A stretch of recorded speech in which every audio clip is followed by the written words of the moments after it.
funny because you see on social media, everybody tells you, take risks, and they always talk about like the success of it, but they never show you the dark side, like if it doesn't work out, right?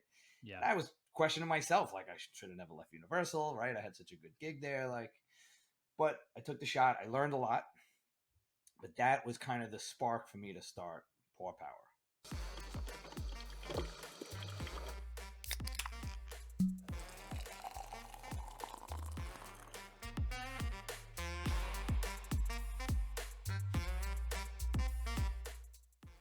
What's up, Eric? How you doing, dude? I am fantastic, man. Happy to be here. Yeah, thanks so much, man. I see you got your Paw Power shirt on, and that says a lot about what you're doing right now. Yes. For people that don't know who Eric Schwartz is, fill everybody in. Man, that's hard to pitch like in a short period of time, but I'm a very passionate guy. I love life. Some people accuse me of being overly optimistic, but that's just the way I am, and I'd rather be that way than the other way. Love lifting. I competed in bodybuilding many years ago. Competed in powerlifting recently, but always just loved lifting. I was a super skinny kid, and that's what got me into lifting. I loved that lifestyle and just kind of like fell into the whole industry and everything. As you know, I worked in the supplement industry for almost 14 years, which was really cool, man. And it was such a great experience. I guess we could talk about it here on the show. Some of the experience. I got to travel the world and like experience all this cool stuff. And then almost 2 years ago, July 4th will be 2 years, started my own brand. Me and my wife, a dog brand. I guess we can get into that too. We have 4 dogs, me and my wife. No kids, but 4 dogs. 3 rescues. Very passionate about rescue dogs and helping dogs that, get rescued and get forever homes. That's a big part of our mission. I love sports. Big, passionate sports fan. I'm a little bit of a foodie. Love barbecue. I actually entered a barbecue competition once, and it was nice. Harder than any bodybuilding or powerlifting competition. Why is that? Oh man, these guys really take it serious, man. I had a Weber Smoky Mountain. It's a little vertical smoker, and I've been smoking for a couple of years and just really enjoyed it as a hobby, but wanted to do a competition. I watched all the barbecue shows, and I was like, let's go do this barbecue competition. I'm there with my little Weber Smoky Mountain. These guys are pulling up in huge trailers with these huge smokers, and we had to do we did pulled pork and we did ribs. So I'm smoking 1 pork butt because that's all I can fit on my smoker. These guys will smoke like 6 to 8 different pork butts, and then they pick the best meat out of that to turn into the judges.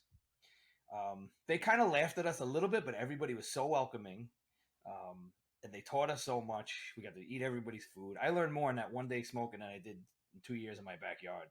But it's like, if you're going to get into that sport, you got to really invest in it and be very serious about it. And I'm not putting that time and money into that. I enjoy it as a side hobby, but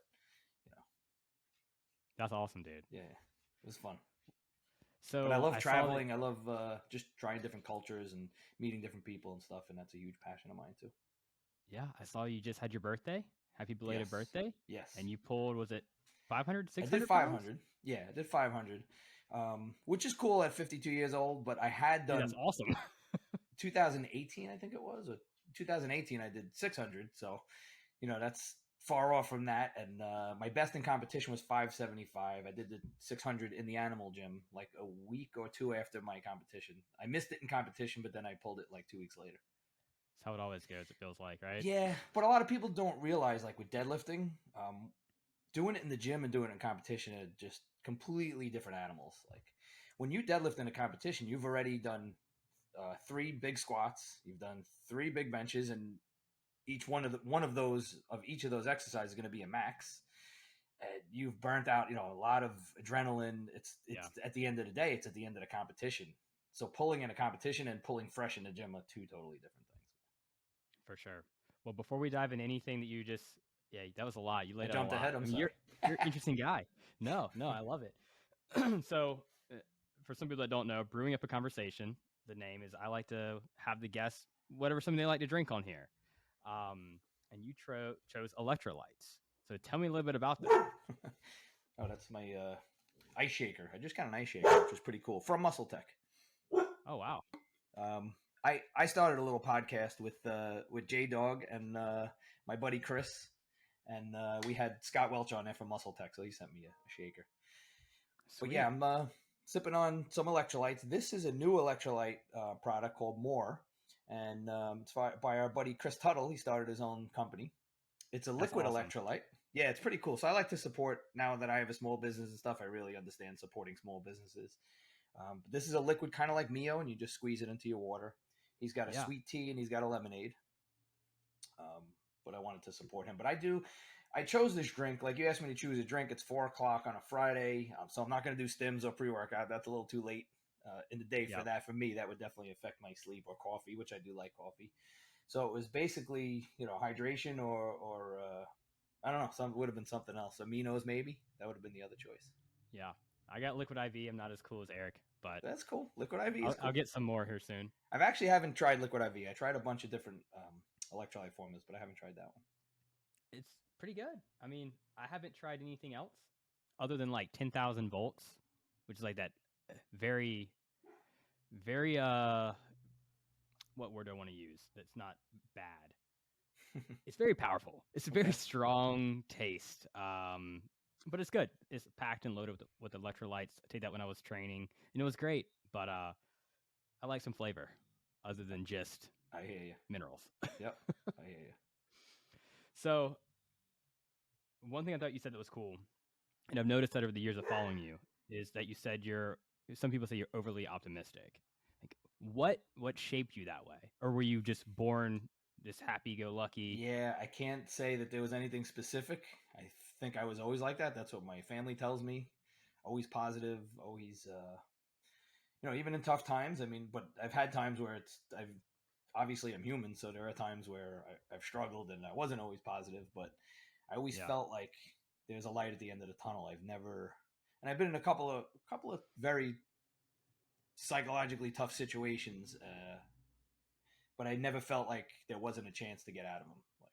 So I don't know. I was just kind of born that way, and I'm glad. Like I said, I'm glad I am, as opposed to the opposite. Yeah, you see a lot of people that are the opposite, or they just choose to be the opposite, and it tears them to pieces, and they don't get ahead. I think there's something to be said about, I mean, fool's courage, right? There's something to it. Yeah. All right, so there's a lot to unpack here with this one, but tell me about this journey with AnimalPak and Universal. How did you get there? Like, what was the background of that? This is how I got the job. Was real interesting.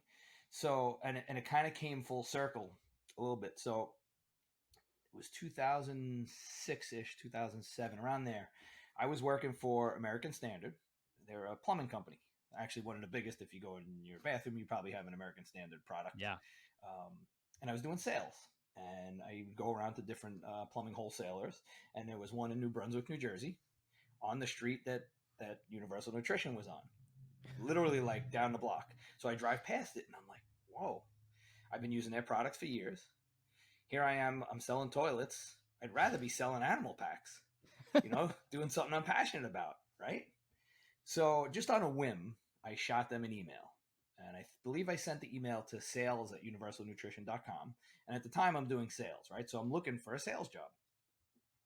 What was cool is the owner of the company either opened the email or somebody sent it to him. It's family-owned company. Wow. Even though they're a big company, they're family-owned. And he said, hey, why don't you, next time you're in the neighborhood, visiting that customer, he said, why don't you stop in?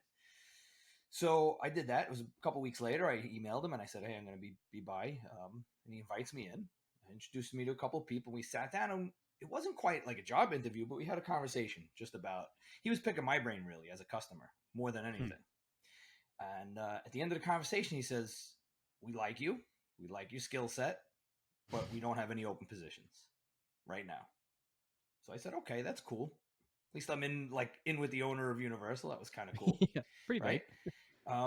So I had been posting on the bodybuilding.com forums, and I had just self-promoted Universal products because I used them and I believed in them. And they actually were getting kind of bashed on there a little bit.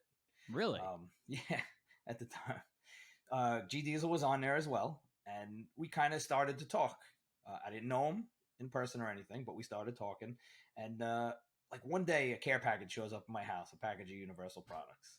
And it was Greg who sent it to me. And basically, because I was talking positively about the company, he was sending me stuff. He just sent me products once in a while. That's and so at one point, they made me like an official board rep. They said, hey, do you want to be like, you'll represent the company we'll send you X amount of products a month. And we started out like that. And then 2007, they invited me to come work at the cage. They said, hey, would you like to come and work at the cage? I'm like, shit, man. Hell yeah. Yeah. And I'm expecting to pay my own way. Well, like, I'll pay my own way. I don't care. They paid for the flight and the hotel. And I'm like, wow, this is awesome. I worked the whole weekend there. And at the end of the weekend, J-Dog comes over to me and he hands me a check. And I said, dude, I don't want a check. This was like such a great experience. This was awesome. You paid for me to fly out here, whatever. I don't need a check. But he made me take it. I guess at the time they had an open position and they wanted to kind of feel me out to see how I would be in person working at the event. Because like a month later, they said, hey, we have a full-time position. Do you want to come aboard? And to me, it was a no-brainer. I mean, that was about 3 years after, maybe 2 or 3 years after I applied. Wow. Till the job was open. So, and it was just that's awesome. It's a dream, man. But they hired me for marketing, not for sales, which was interesting. I did go to school for marketing, but I didn't work in any marketing capacity. But they liked that I had that sales background, and they thought that I could mesh well blending sales and marketing and help the marketing team and the sales team talk to each other because they kind of were butting heads at the time. And it really worked out great, man. It was I was there 11 years, great experience. Worked with Greg, Jason. I got to travel the world. Like, that's so cool, man. They paid for it. I got to travel the world, and I got to work with all the professional bodybuilders. I was on photo shoots with them, all the power lifters. Amazing experience.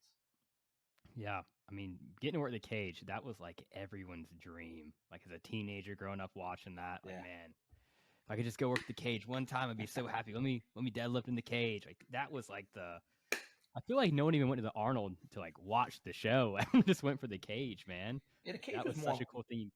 It was more fun because, and the athletes really liked it because it wasn't a competition and they could try something crazy without the rules of judging and without worrying about failing because the competition's not on the line, right? So they could try something really, really crazy. And that made it like a lot of fun. And a few times people pitched to us an idea of having an official judges there and having like official lifts in the cage. And we turned it down because we didn't want to take that kind of fun away from it. Yeah. We wanted it to be different than a competition. Man, my dad was taking Universal products so long ago. And I don't know when they got put on with Europa, but my parents had a gym and they were getting stuff from Europa. And just when I started lifting, the gym we were going to had AnimalPak posters. It was just like this kind of hole in the wall gym that this guy that owned restaurants opened up. Okay. And it's so random, but they had like just random AnimalPak posters around. There's not AnimalPak type of people in there, but I'm like, oh, this is awesome. Like Evanson Apani. Oh my God. Like that guy's huge. Frank McGraw's forearms. Okay. This is awesome. Yeah. And that marketing, I mean, that left a huge mark in my life. Yeah, me too, man. I mean, that marketing was in place before I got there, but it spoke to me. Like it spoke to me as a lifter. Like, and the first time I kind of discovered it and discovered the website, I was on AnimalPak.com for hours reading all the articles, like just hours upon hours reading them. And I always liked that about the company. And it wasn't the one thing I loved is they never made any crazy claims about the products. Most of the advertising back then wasn't even about the product; it was just motivational. Yeah. And then so that I felt like we never ever misled customers, and I didn't like when other companies were saying, "Hey, this will increase your bench press, 300%," and you're lying to people and giving them false hope. Yep. And I liked that it was what I would call ethical marketing, right? And our boss at the time purposely hired. At one time when I was there, was only people like that were serious about training or competing in the marketing department.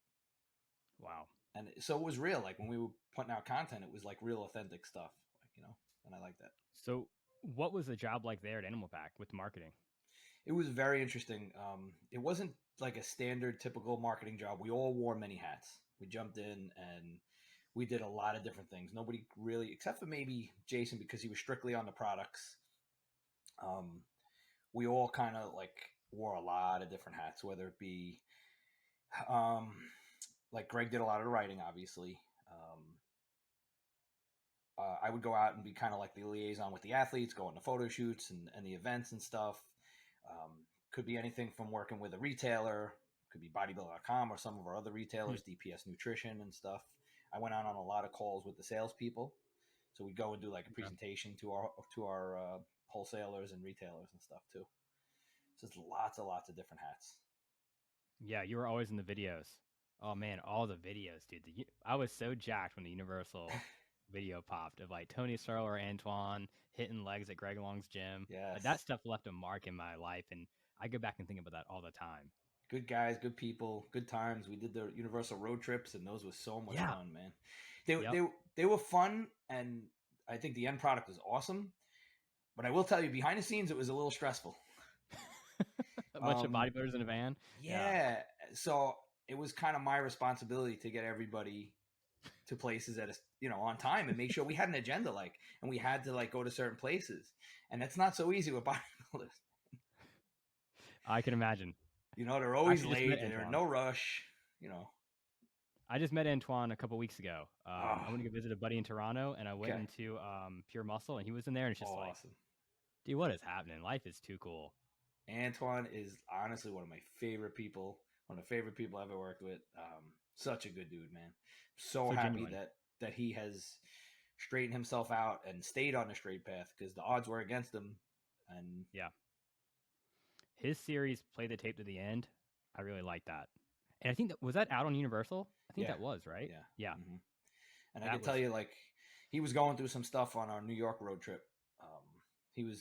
We didn't know at the time, but he was going through his stuff, and there was some kind of weird incidences. There should have been some red flags on our part, but he was still professional about everything, and good dude, such a good heart. Oh, definitely. I'm jealous that you got to go to that gym, man. I want to go. Dude, it's so cool, man. It is like it's heaven. I mean, I don't want to talk about it, but Mike Van Wyck up there? I was hoping to see him, but I didn't see him in there. But didn't he used to be with AnimalPak? Yeah, he was with Animal for a few years. That's where I first found him. Yeah, he was at the cage a couple of times. Yeah. He wasn't in there. Jeff Nippard, big YouTuber, he was there. That was cool to meet him. Okay. Yeah, that gym was awesome. I went to the Dragon Lair, which is a cool gym. Yes. Last year, that was neat. But this gym's like 4 times the size of Dragon. Yeah, Dragon's Lair is a little small.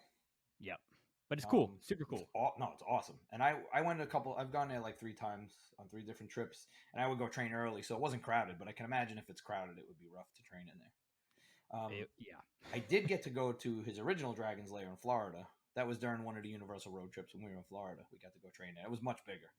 Really? And that was cool. Yeah. That was a private gym, though. This one's open to the public. So with your journey from AnimalPak and Universal, I think you went to NutriBio. I did. After, right? I did, for a short period of time, yeah. I worked for NutriBio and GAT for a little bit afterwards, yeah. And GAT? Yeah. I feel like I do remember seeing that, maybe. Very short period of time, yeah. And then you said, I'm going to go do my own thing. Yeah, so the reason I left Universal, I loved it. Everybody was great there. I got to say, everybody's fantastic. But I was at a point where I was kind of at a glass ceiling, and I could have stayed, but I wasn't going to go any higher. That opportunity wasn't there, right? Mm-hmm. And I could have stayed. It would have been a stable job, but I don't know. I felt like I wanted to do more. I felt like I could do more, and I always had this when I left, the opportunity in NutriBio was at a higher level, but it was a smaller company. And that didn't work out. It just wasn't, I don't want to get into too many details. No, Mark runs his company a certain way. It didn't vibe. They make great products, so I have nothing bad to say about them at all, but it did not work out over there. And I got let go, right? It was during COVID. It didn't work out. I got let go, and I was pretty shocked. That was a pretty big shock to me. I had this great stable job. I leave, and now I got nothing, right? My wife was extremely upset. I took this chance, and it didn't work out. Universal, right? I had such a good gig there, but I took the shot. I learned a lot, but that was kind of the spark for me to start Paw Power. I wanted to do my own thing, and I said, I don't want to leave my destiny in somebody else's hands anymore, right? I want to be able to control my own destiny. And my wife and I were talking, and I had all this knowledge on how to do marketing and branding and sales, and a lot of people said, oh, why don't you start a human supplement company, right? That's what I knew. That was my wheelhouse, right? Yeah. But I just felt I feel like it's very saturated, right? 100%.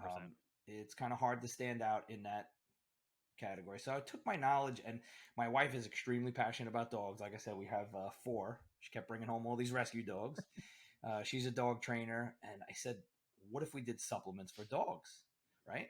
So for 2 things. One, I knew she'd be more into it, and she's going to be my business partner here. So it's something she'd be into. She wouldn't be into the human supplement thing as much. And 2, from a business perspective, I mean, it's a much bigger market, right? Yeah. But I felt like, I was like, we got to do something that's unique. I didn't want to just do another, like, Me Too product. So I looked at like different categories, like wasn't going to do dog food. There's a billion dog food companies. Dog treats, there's a million dog companies. Supplements, there's not as many, but there's still a lot. And I wanted to start with just pure supplements. I was going to start with like a multivitamin, a joint supplement, that kind of stuff. It was taking a really long time to do that. And as you may or may not know, in the supplement industry, when you go to a manufacturer, they want certain minimums, right? You have to do they want a high minimum, right? And you got to lay out that money. I didn't have any investors, right? We didn't take out any loans. I was unemployed when we started it, so I didn't have money coming in. So we really had to do something with very little money, right? And it's crazy. It was 2021. It was still during kind of like the shutdown and the pandemic. Yeah. So I'm still working on the supplement formula. I'm talking to manufacturers, and I got introduced to a guy who makes peanut butter for dogs. And my friend is like, why don't you talk to him? And I'm like, I don't want to do peanut butter for dogs, right? He's like, just talk to the guy. He's running a business. He's got a couple of brands. He's doing well. And he you just never know. So while I'm talking to him, I'm like, can we do peanut butter can we add supplements into the peanut butter? And he's like, yeah. He's like, we have a couple, and then we can do others. But the thing that really made it a reality is he goes, look, I know you're small. I know you're just starting out. He goes, I'll give you a very small minimum. And he told me I only had to buy 250 jars of 2 flavors, so 500 jars. So it wasn't a crazy amount. And that really allowed us to get it started. And like I said, I didn't want to start with the peanut butter. I was like, the peanut butter will be like a secondary product. But it's done really, really well. So that became the main product, and now we're adding supplements as like the secondary product. But thank God he took that chance on us, and now I'm giving him orders much bigger than that now. So it worked out for him. It's worked out for us, and we've bootstrapped the whole thing. So we took whatever we made from that first order, we bought the second order.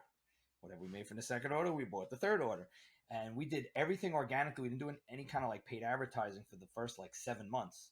When we started to make a little bit, we would just reinvest it back into the company, and then it allowed us to do some Facebook ads and some Google and some Amazon, and that's really helped to grow it. And we're almost 2 years. We have not taken a dime from the business. We have reinvested everything. Wow. And we're hustling. I am still working a full-time job to make this work. My wife is working a full-time and a part-time job because we didn't want to put that kind of financial strain on the business. Now, at some point, it's going to get to the point where we're both going to have to do a full-time, and that's okay too. That's really what we ultimately want to do. What are you doing now? Full-time. So this is the funny, when I first got the job with Universal, that things came full circle. In a very odd change of events, I got contacted from somebody from American Standard. Really? And they're like, hey, we're hiring. I still kept in touch with some people from there, right? It's 14 years later. And they said, hey, we're looking to hire somebody. Like, would you want to come back? And I wasn't even really considering it at first, but then I was like, you know what? Why not? I had a good experience at the company. I like the people there. And so I've been working for them for a little over a year now. You liking it? Yeah, it's great. What it is? The people are great. The job is great. And it helps me to not put that financial strain on Paw Power, but we're hustling, man. For sure. I get up, I train early. I started training early in the mornings now. I train at 6 to 7. 7 to like 8:30, I'm packing orders for Paw Power. And at 9, I do my full-time job. And then at night, we're packing orders, answering emails, doing social media. I mean, it's just us. Like I've outsourced a few things that I can't do, some skills that I don't have. Like I'm not a graphic artist, so I hired people from Fiverr, or I hired somebody that I know to do that kind of stuff, because I don't have all those skills. I have the marketing, the branding, the sales. I don't have the operational stuff, the financial stuff. That's not in my wheelhouse. So if I can't do something, I'll outsource it, but I figure out a way to get it done. Yeah, that's cool. I think a lot of people, they stop themselves from doing things because they want to have every skill set. I know I've done that, Or I'm like, I got to learn all these things to do it when you can just outsource it and keep doing the things that you're strong with. But I think this whole thing is just a testament that the overly optimistic self, right? When you got let go from NutriBio, like, oh shit, what's going on? And now look at you. It sucked, man. Oh, I can imagine. It was a shock, like, and it sucked. Yeah. I mean, getting let go from anything is never a good feeling, especially when you go from what you've helped build and create with Animal Universal to something that I mean, no other company, no other brand will ever be exactly like that, right? I agree with you. I totally agree. So, yeah, it just, that's brutal. But man, it's so cool to see what you're doing now. I can't wait to get some Paw Power for the dogs. I know they're gonna love it. Cool. Super excited about that. What's it like working with your wife? If we had to, like, if we were in an office sitting next to each other all day, we'd probably kill each other and get divorced. But it's cool because we kind of like, we do different things and we don't do them at the same time. So we're not on top of each other because we would kill each other. But when we need to, we do stuff together and it works. Thing is, we're both passionate. We both believe in the mission. And I don't know if I said it earlier, but we donate to dog rescues every month. That was our commitment. Oh, that every single month we're going to take a portion of our profits and donate to dog rescues. And we pick a different rescue. She vets all the rescues. She looks into them, make sure they're legit 501(c)(3)s, that they take care of the dogs.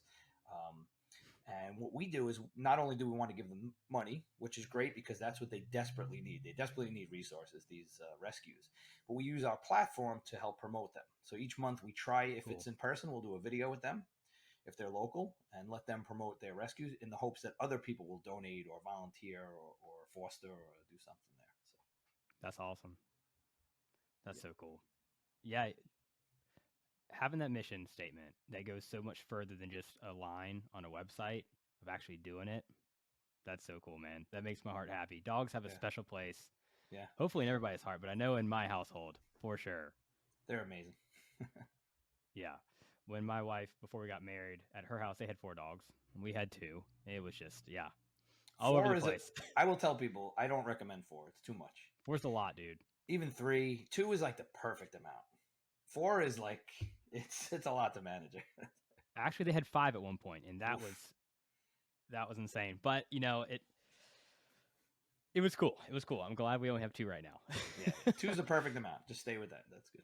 Definitely. And we got a kid on the way, so that'll be interesting. When does that happen? September 29th is the due date. Woof. So I see all these videos of the kids getting knocked over by the dog, and I can't wait, dude. I cannot wait to just get that on camera and see all that happen. Toughen them up a little bit. When you were going through AnimalPak and Universal, the journey there of putting your marketing skills to use into branding, like, what are some of the biggest lessons you learned through that? Okay. I'd probably say the biggest thing is having a real consumer connection. Customers should not just be numbers. And I do work for a big company, and I work for other companies, and a lot of those companies, customers are just a number. You're a number. You're a KPI, a key performance indicator, right? Mm-hmm. We learned at Animal that customers are real people, and let's have a real deep connection with them. Let's get to know our customers, right? Let's use their feedback to help us come out with better products. Yeah. Let's involve them in the process. How many times did we beta test products before we came out with them, or alpha? We called it the alpha test. Where months before we'd launch a product, we'd send it out to consumers and have them try it and then give us their feedback. We involved them in our marketing. They were a big part of it. So to me, understanding the consumer, really get a deep understanding the consumer journey.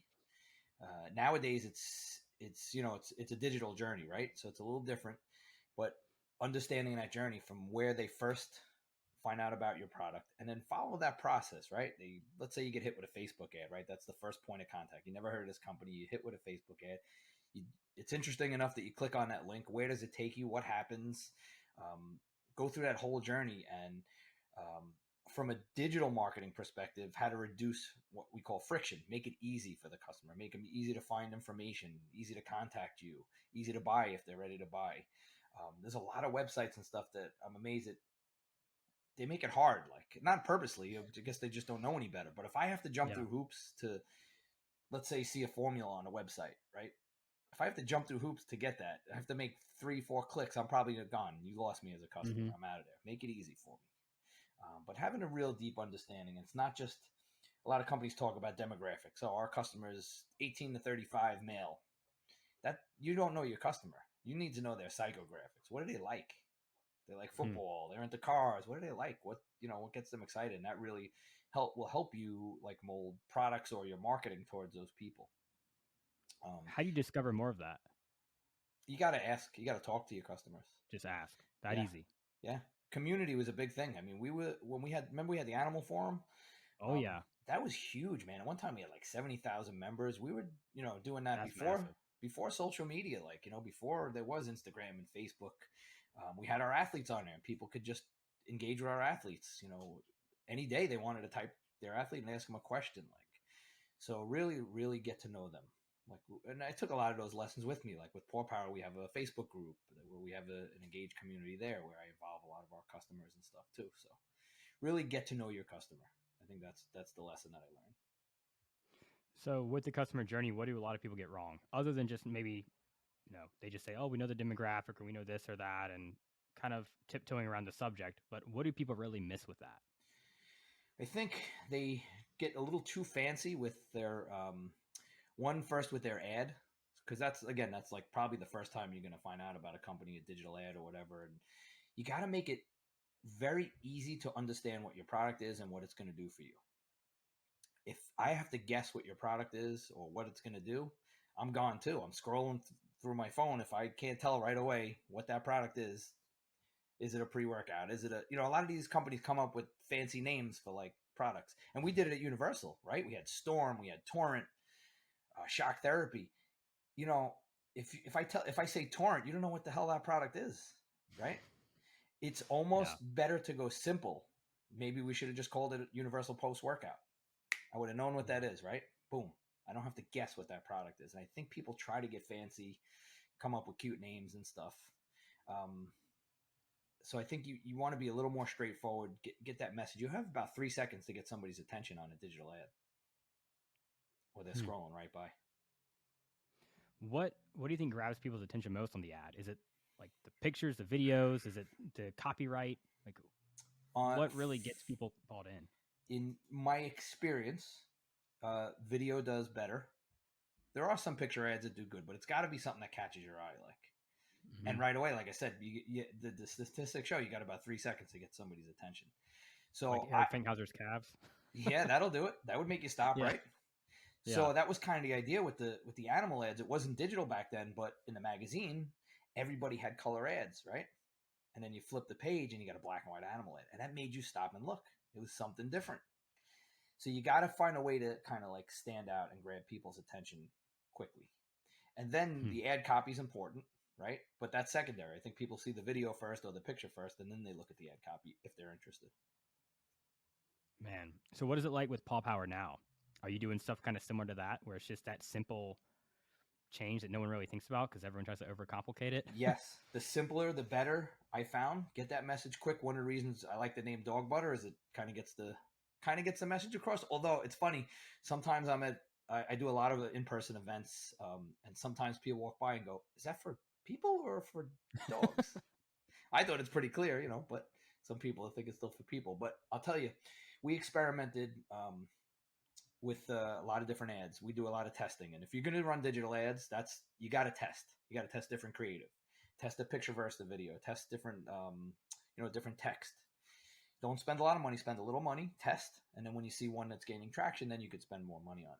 But our best performing ad, and it's kind of gone against all the traditional marketing principles, is an ad that I shot on my phone.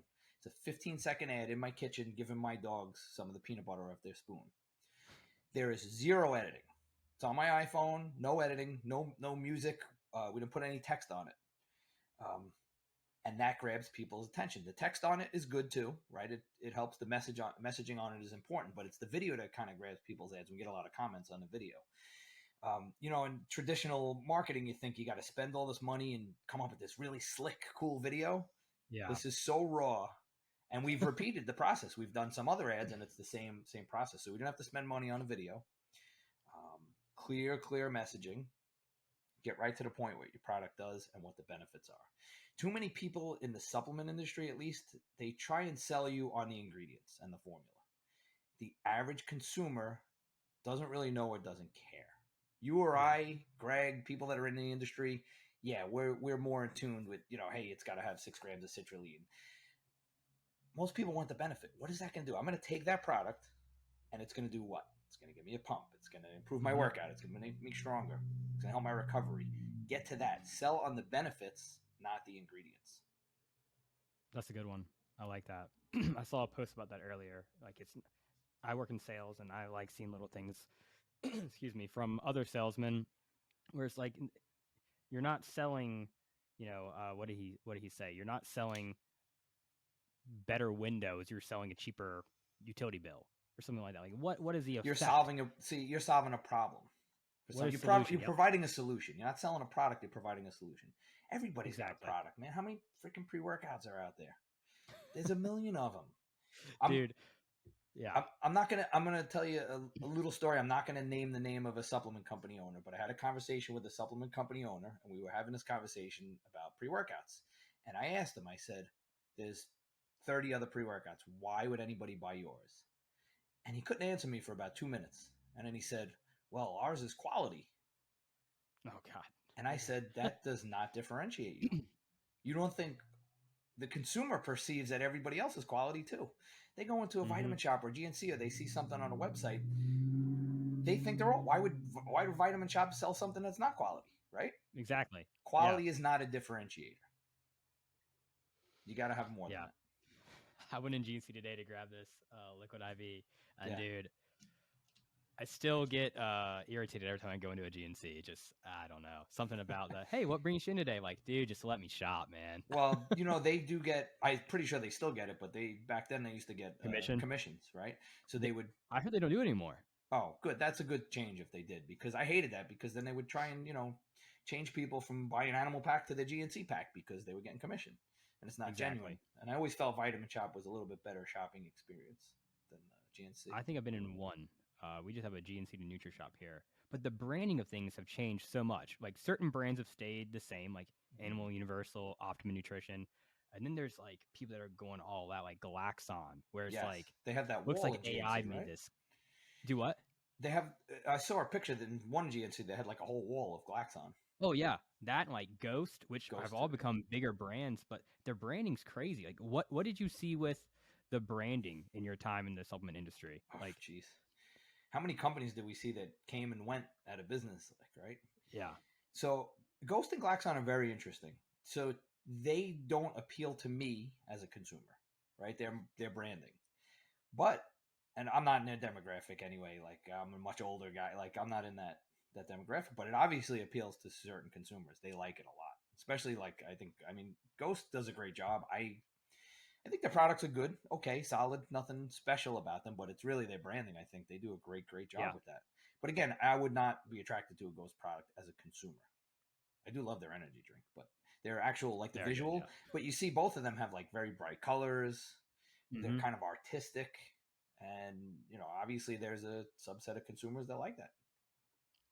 Dude, when I'd get like the AnimalPak and I'd see the guy on the label, I'm like, or the shirt, I'm like, oh, there's like Frank McGraw hitting a pose in this, or Roman. I'm like, I want to look like that. I want to embody that. When you look at some of this other branding, maybe I'm just getting brought up in the AnimalPak era. It's just like, no, I agree. It's almost like a cartoonish, like Ghost. And Ghost is, I guess, that graffiti look, but Galaxon's almost like cartoonish.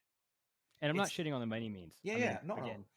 Great stuff. It's just interesting how branding, just like what the demographic, I guess, of newer age lifters want.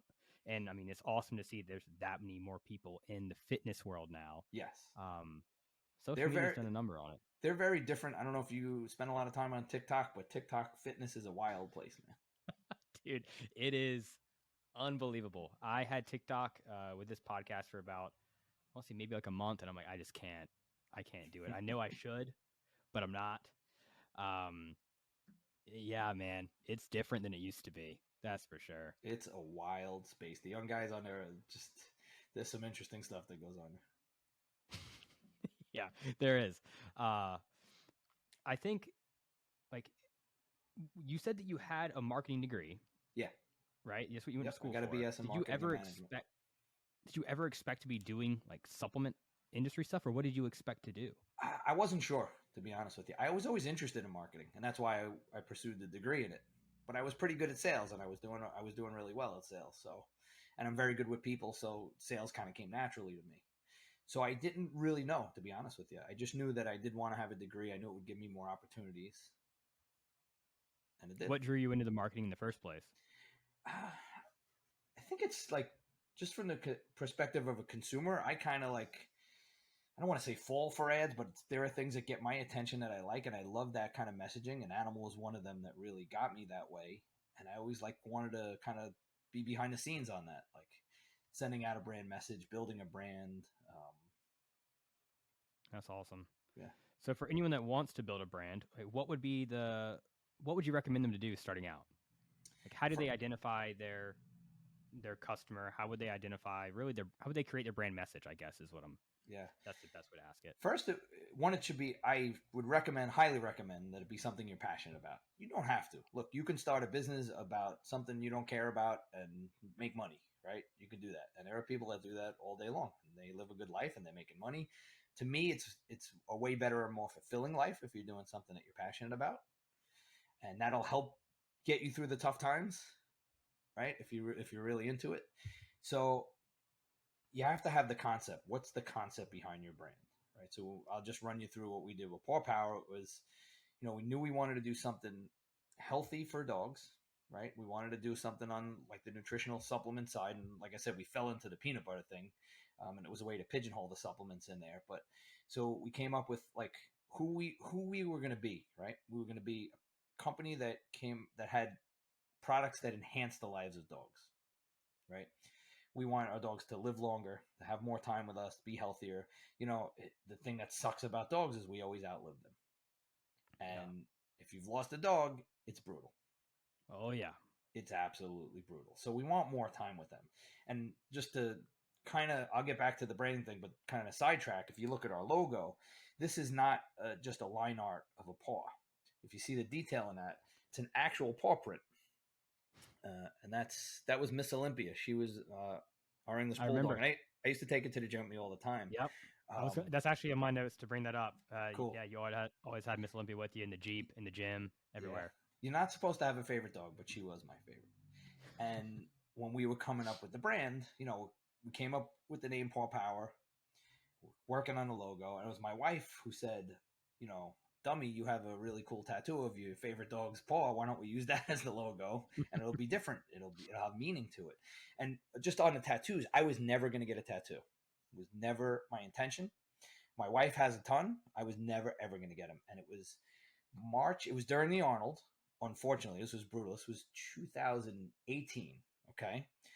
We had a French Mastiff, female French Mastiff. So we had Olympia, and Athena was the female French Mastiff. And we had a Puggle at the time. We had 3.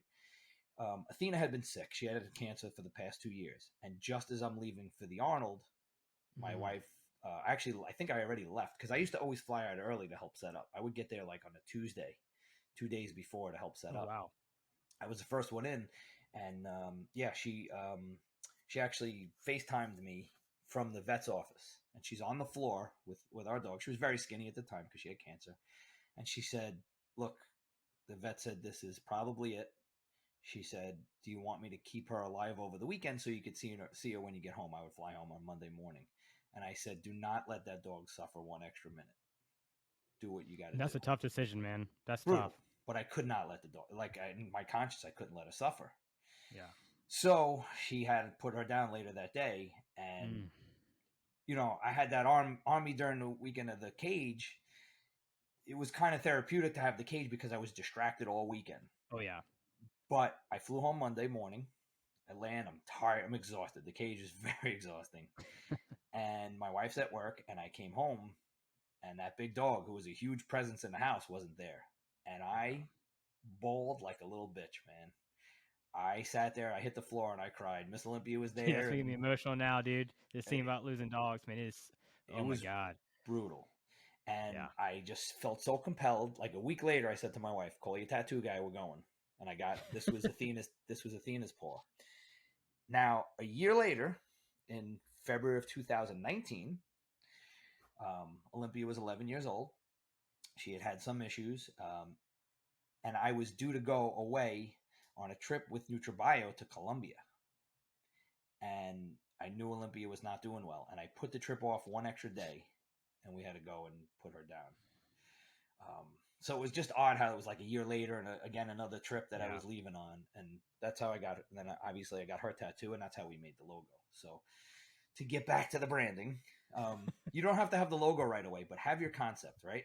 So what do you want to do? What are you going to be offering? Is it a product? Is it a service? What is it?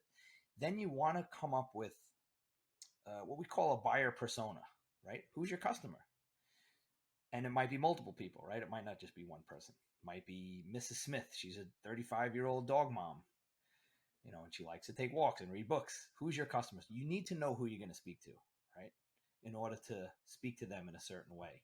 Mm-hmm. And we did not know exactly at Paw Power everything about our customer. We knew they were obviously dog lovers, but they were somebody who was going to understand and spend a little bit more on their dog than we're not getting the customer that's buying milk bone treats.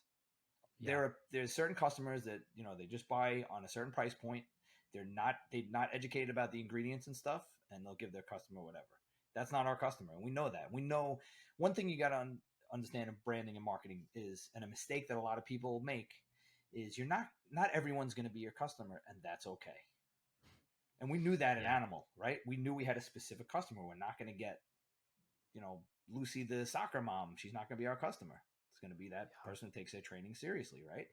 So same thing at Paw Power. What was interesting is I didn't realize how much, until we were in business for 6 months to a year, our business is like 75% like older dog moms, right? I didn't think it was going to be that much, but that is the majority of our customers. So it kind of helps you to speak to that customer. So come up with a mission statement for your brand, what your mission is going to be, and live by that kind of code, like the G code would do, right? Oh, yeah. He had a mission statement with his brand, and his brand stands for a certain thing, and I really respect that, and I love what Greg's done with the brand. He's way more than just the products, right? It's like a lifestyle brand, right?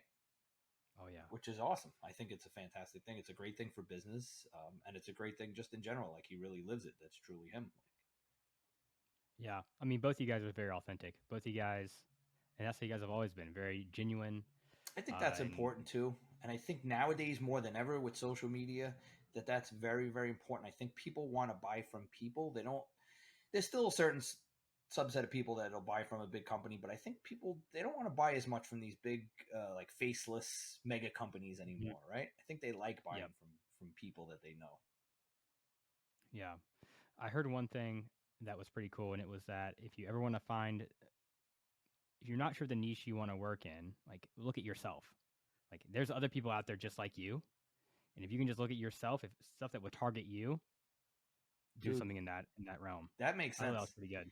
I was the Animal customer.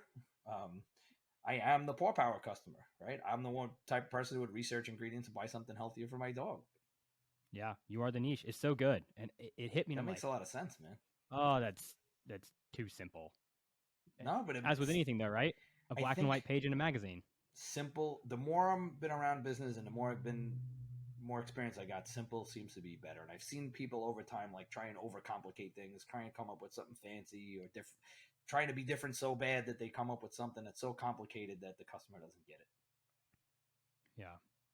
Now, dude, this has been such a surreal experience just talking to you and Greg. I know I said it before, but like, you guys have had such a massive impact on my life, and I know so many others' lives, whether it's been directly or indirectly through social media. That's cool. Yeah, it's incredible. I think that you guys really portray the good side of social media. As we just talked about with the TikTok boys and everything. I mean, that's weird, and I mean, teach their own. I guess that's a new thing, but at least in my life, and I know countless other people that I mean, even one of my buddies at work, we're always talking about Animal. He wears an AnimalPak shirt at least once every 2 weeks. Like, love it. It's just part of us now, It's part of a lot of these guys. But just thank you, man. I want to say thank you for taking the time to come on here. I appreciate it. Thank you for taking the time to do stuff for people that's more than just a product, and for dogs. I just think that's so cool, man. Look, Wow. So I think that's cool. I think it's awesome that we made an impact at animal, and now I'm trying to make an impact in the dog world. I just feel if everybody in the world chipped in just a little bit, how much better would this world be? Like if everybody did something a little bit positive. You don't have to do anything massive, but with the amount of people we have, if everybody just helped out a little bit, you don't have to give to dogs, give to some other charity or just help somebody. If everybody chipped in, we'd have a better world, man. 100%. Just don't be selfish. Be a good person. Yeah. That's been the most common theme of everyone I've talked to on here. And granted, this is episode 12. Cool. Pretty new to it. But everyone, no matter what, has brought up just being a good person in one way, shape, or form. And that's just been like the main overarching message. And it's just awesome to hear that. For people from all different areas and walks of life, it's nice to know that there's still some people that have that in the back of their mind. I think there's more. Right. I think there's way more good in the world than bad. We see a lot of the bad stuff on the news or on social media, and you don't always see the good stuff. But I think overall there's way more good than bad. Or maybe that's just the ultimate optimist in me again. I don't think so. I think you're right. But how's this YouTube channel been with the supplements? Which one are you talking about? Or the podcast, I guess. Oh, I think that you posted videos too, right? Yeah, so me, J-Dog, and our friend Chris, who's an animal ambassador, we started our own podcast called the Gym Guys Podcast. I think we did 13 episodes too.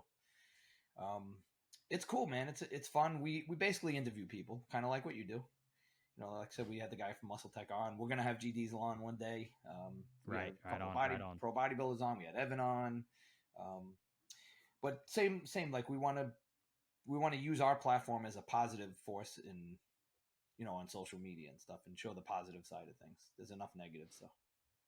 Yeah, but you were doing something with supplements, right? Like the sup guy? Oh, yeah. That's actually how I started on TikTok. I was doing like reviews, like supplement reviews.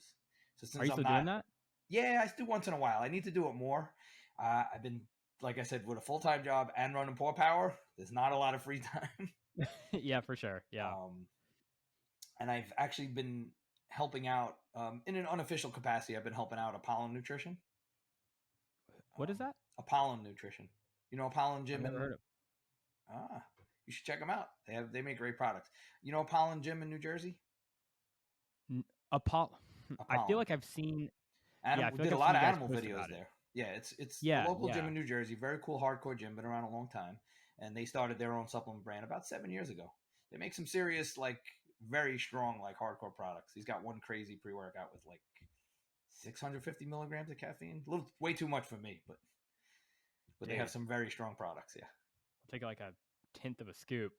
Well, see, my worry, and I told him. So Rob is the owner, and I've been helping him just a little bit on the side, like I said, unofficially.